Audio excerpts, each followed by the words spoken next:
국민과 인류의 건강 생명 도우미 헬스앤더바이블 유튜브 방송을 시작하겠습니다. 오늘 2019년 10월 15일 화요일 오후 2시를 기해서 보건교육학 박사 유전자 연구가 천연의학연구소장이신 조병일 박사께서 인간이 969세를 살 수 있을까 방송을 1부, 2부, 3부를 연이어서 해드리겠습니다. 이제 그러면은 조병일 박사님의 주제 강의를 같이 들어보겠습니다. 시청자 여러분의 많은 구독과 좋아요 눌러주시고 이웃분들에게도 많이 전달해 주시기를 바라겠습니다. 그러면 이제 조병일 박사님의 강의를 저게 듣겠습니다. 조병일 박사님 말씀을 부탁드립니다. 안녕하십니까?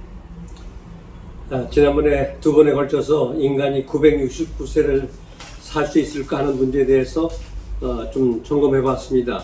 근데 우리가 지난번에 말씀드린 대로 인간은 969세만 아니라 영생할 수 있도록 하나님께서 인간을 창조하셨습니다. 그래서 성경 야고보 2장 25절에 볼 것 같으면 하나님이 우리에게 약속하신 약속은 이것이니 곧 영원한 생명이라고 말씀했습니다. 인간이 그러면 진짜 영원히 살 수 있는 것 같은 존재로 창조인가? 그것도 우리가 좀 이 시간에 좀 연구해 보고자 하는 것입니다. 첫째로 여러분들 우리 몸속에 뭐가 있느냐 같으면은 그 세포벽마다 다 수용체라는 것이 있습니다. 수용체. 근데 이 수용체가 대개 그 한 100개 정도 세포 한 개의 세포벽에 붙어 있어요. 그 수용체를 통해서 물질을 들여보내고 또 노폐물을 꺼내 넣고 또 정보를 전달하고 정보가 나오고 하는 데서 그 역할은 문이 바로 수용체입니다. 근데 그 수용체는 375개의 인산단백질로 만들어졌습니다. 과학자들이 그와 같은 인산단백질을 많이 넣어도 수용체가 늘어나거나 이렇게 되지는 않더라고. 오히려 수용체가 줄어드는데, 예를 들어서 우리가 다른 사람 신경질을 부리고 다른 사람에게 나쁜 말을 하고 이렇게 하면 수용체 숫자가 줄어들더라고요. 그래서 그 중에 대표적인 예가 대개 당뇨병 환자의 수용체를 조사해 보니까 30개밖에 안 되더라고요. 왜 그렇게 했나 그러니까 생활 습관과 정신 습관에 의해서 수용체가 줄어드는 것을 알게 됐습니다. 또 정신병 환자들, 그 사람들은 수용체 숫자가 한 20개밖에 안 돼요. 그러니까 그네들이 그와 같이 그 정신적인 그 구조가 비틀어졌을 때 수용체 숫자가 자꾸 줄어들더라고요. 근데 우리 몸에 그런 수용체가 100개만 세포벽에 붙어 있는가 하는 것을 좀 연구해 보니까요. 수용체가 어떤 사람은 150개, 어떤 사람은 200개, 300개, 400개 이렇게 가더라고요. 그래서 테레사 같은 경우에는 수용체가 397개가 있더라고요. 이 수용체 숫자가 어떻게 사느냐에 따라서 수용체 숫자가 달라지는 것을 알게 됐습니다. 과학적으로다가 사람들이 이제 연구해 보니까요. 만약 우리 몸 안에 수용체가 500개, 600개가 있다고 할 것 같은 우리 수명이 지금보다 4배를 더 오래 살 수 있다고 이렇게 연구 결과가 나왔습니다. 그러니까 우리가 장수하는 생활법 중에 제1호가 뭐냐 할 것 같으면은 인간이 어떻게 사는 것이냐. 그 중에 또 우리가 형이하학적인 존재로서 상학적인 존재로서 인간은 생각하는 동물이 아닙니까? 어떻게 생각하느냐에 따라서 우리 몸 안에 수용체 숫자가 달라지게 되어 있습니다. 그래서 이와 같은 원리를 하나님께서 우리에게 주시기 위해서 예수님께서 이 땅에 오셔서 십자가에 죽으시고 또 우리를 위해서 부활하시고 승천하시고 다시 오셔서 우리 들어갈 때는 그와 같은 오래 살 수밖에 없는 그와 같은 구조, 정신적인 구조가 변경된 사람을 데리러 이 땅에 오실 것입니다. 그래서 우리가 진리로부터 해방하고 세상으로부터 해방하고 마귀로부터 해방하는 그와 같은 일이 있는 사람에게 수용체의 변화가 나타나게 되는 것입니다.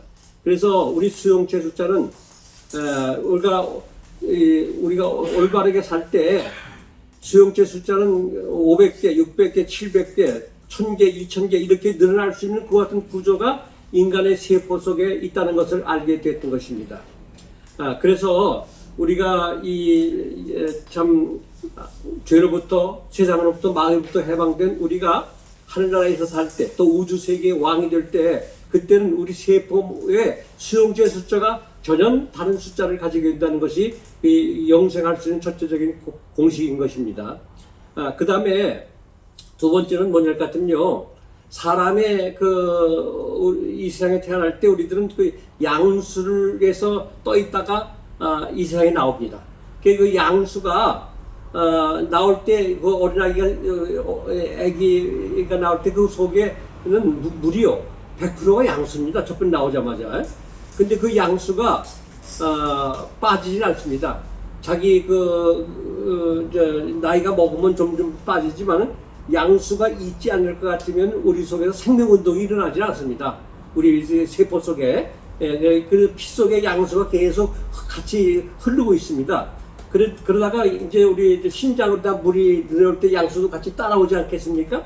그러면요, 양수는 7개의 변전소를 통해서 그 양수는 다 몸 안으로 들여보내줍니다. 그러니까 이제 대설되는 것이나 양수는 그것이 하나의 생명의 요소이기 때문에 그것이 다시 돌아오게 되는데, 그렇게 되다 보니까 50세가 되니까 양수가 42%가 되게 빠지더라고, 우리 몸에서.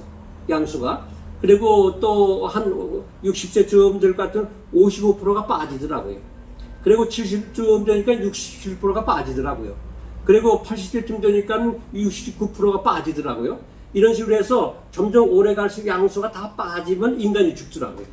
그러니까 우리 몸속에 있는 양수가 우리가 이제 구원받게 돼서 하늘나라에 갈 것 같으면요, 우리 몸속에 그 같은 나의 개성을 지닐 수 있는 양수, 나의 생명체, 제2생명체인 양수가 절대 빠지지 않도록 하나님께서 재창조하신다는 얘기인 것입니다. 그렇게 될 것 같으면 우리가 우리 몸속에서 이 양수가 빠지지 않기 때문에 인간은 영생할 수 있는 그 같은 자질로 된다는 것이 현대 과학에서도 그걸 입증하고 있는 것입니다. 그 다음에 세 번째는 뭐냐 할 것 같으면 세포벽에 수용체라는 것이 들어있습니다. 이 수용체가 뭐냐 할 것 같으면은 그 생명 껍질이라고 합니다. 텔로미어라고 말합니다. 이제 과학적으로는요. 근데 텔로미어가 보통 3,000개에서 4,000개. 이거 태어날 때 그렇게 텔로미어를 가지고 태어납니다. 근데 텔로미어가 이제 1년에 31개에서 35개씩 우리 몸에서 없어지더라고요. 그 텔로미어가 왜 없어지느냐 같으면 잘못된 생각, 잘못된 생활 습관, 사고방식에 의해서 텔로미어가 없어지더라고요. 근데 그 텔로미어가 예를 들어서 우리가 한 40살 돼서 어머니가 아기를 낳을 때 그 어머니는 텔로미어가 한 2,100개밖에 없거든요. 그좀 없어졌으니까. 그런데 아기를 낳을 때 그럼 2,000개 텔로미어를 가지고 나오는 것이 아니라 그 아기는 또 4,000개가 또 가지고 나오더라고. 그게 어떻게 그렇게 되느냐 하는 걸 보니까는 그 어머니가 아기를 가질 때 그 배아세포가 있어요. 배아세포. 배아세포에 뭐가 나오는 텔로메라제라는 것이 나옵니다. 근데 그 텔로메라제는 텔로미어를 원상복구를 다 시키는 그 같은 물질인 것을 알게 됐습니다. 그래서 세포 안에서도 1,500개 텔로미어를 가진 세포, 2,000개 텔로미어를 가진 세포, 이런 것들을 넣어가지고 텔로메라제를 거기다 섞어가지고 길러볼 것 같으면 다 원상복구로 4,000개 이상의 텔로미어를 만드는 것을 알게 됐습니다. 그래서 텔로미어가 없어지지 아니할 것 같은 인간이 죽지 않습니다. 우리 삶에서는. 그러니까 우리가 구원받은 하늘나라에 갈 것 같으면 우리가 올바로 살고 올바로 정말로 우주의 여러 가지 참 선한 일을 위해서 우리가 정말로 훈련받은 이 땅의 삶이 더 향상되지 않겠습니까? 그런 가운데서 우리가 살 때는 텔로미어가 지금 31개에서 35개 없어지는 그 같은 일이 일어나지는 않습니다. 오히려 텔로미어가 더 크게 늘어나는 그 같은 결과를 가져오게 될 것입니다. 그래서 또 더군다나 하늘나라에 가서는 생명과를 마시지 않습니까? 생명과일을 먹지 않습니까? 달마다 맺히는 생명과일을 마실 때 거기는 텔로메라제가 그 생명과 속에 영양소가 된다고 저는 생각하고 있습니다. 그렇게 되면 그걸 먹을 것 같으면 없어진 텔로미어도 다 원상복구를 시켜서 영생으로 이끌어준 그 같은 구조를 가지게 되는 것입니다.